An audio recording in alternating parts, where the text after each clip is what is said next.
Okay, so here we are, and so the saga begins and the project too, both at the same time, coincidentally.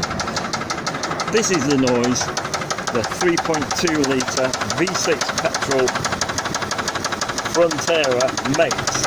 Get a load of this.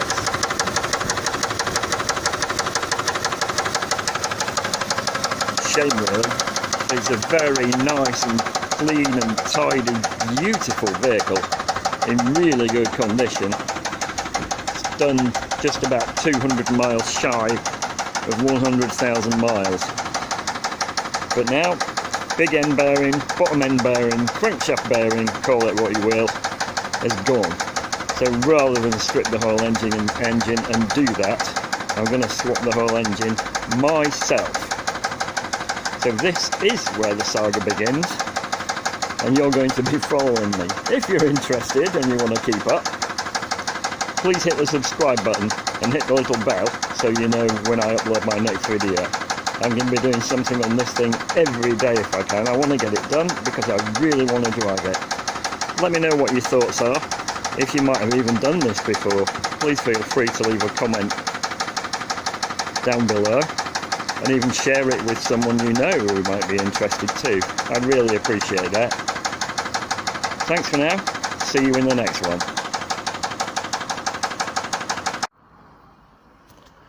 Okay, so excuse the wobbly camera. First job to do before any others, and for the sake of some health and safety, is disconnect the battery. The way I do this, the way I've been taught, you can tell me different in the comments if you like. Disconnect the negative first and then the positive second or last. Then I'll remove the battery. Then all the electrical circuits are safe and it doesn't matter what I touch, in theory. So let's do that and then we can move on. Okay, just as a note to self, the left hand battery carrier bolt is actually on a hook into the battery carrier plate. I'll remove that for now. Easy to refit, but then it's not going to fall out and hit me on the head when I'm underneath. Simple things like this. I'll be putting these on one side, cleaning them up and labelling them ready for when they get back. Okay, further note to self, until I get around to cleaning up the battery carrier plate, I've sprayed all the rusty areas with penetrating oil, WD-40 equivalent, just so that it doesn't rust any further. Need a little bit more cleaning up than otherwise, but at least it's not going to get any worse.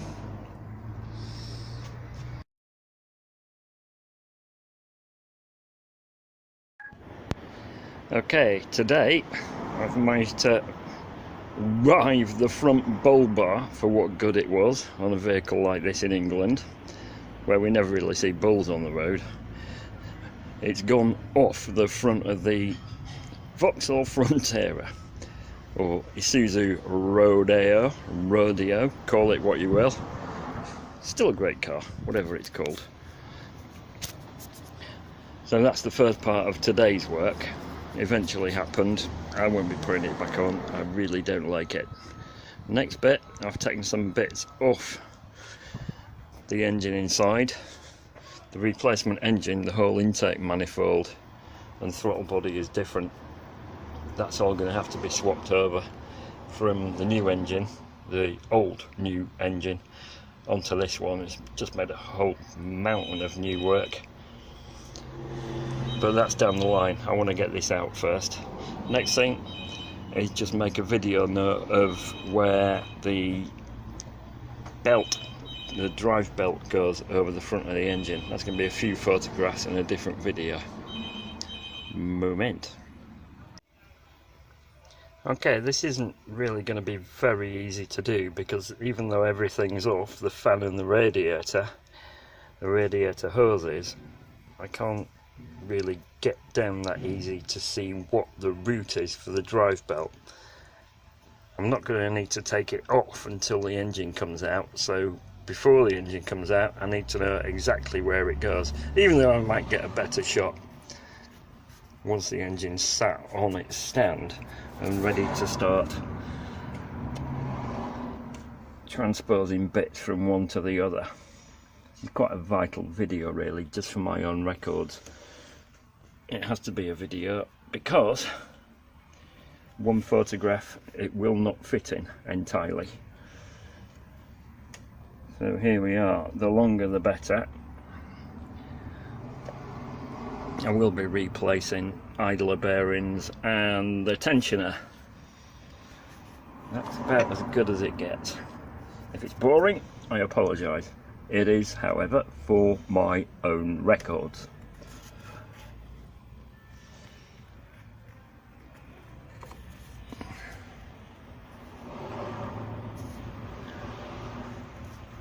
That's about as good as the entire shot gets.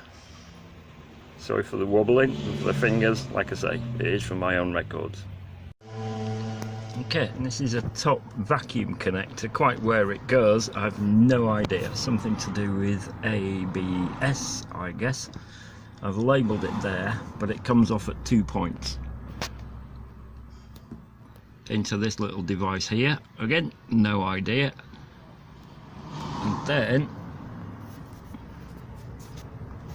through this little, what I guess is a valve, into the very top of the intake manifold.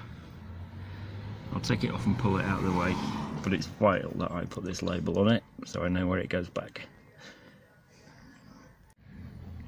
Okay, next thing is to remove this bracket 12mm bolt, which I will leave in there so I know where it goes back to after everything.